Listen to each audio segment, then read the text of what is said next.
बिस्मिल्लाहिर्रहमानिर्रहीम। अस्सलामुअलैकुम। ताज़ा सियासी गज़ल लेकर हाजिर हुआ हूँ और इशार कुछ इस तरह से हैं।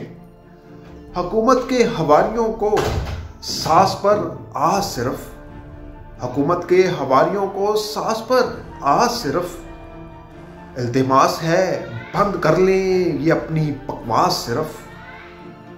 कप्तान के नाकदीन के मुंह पर कालक देखो, कप्तान के नाकदीन के मुंह पर कालक देखो, जिन्हें फकत जिल्लत आती है राह सिर्फ।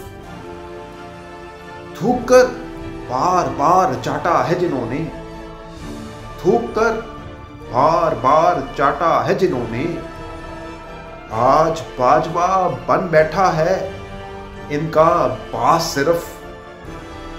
क्या क्या खुशफहमियां पाल रखी हैं, क्या क्या खुशफहमियां पाल रखी हैं, कभी शहजादा कभी नजर आती है सास सिर्फ।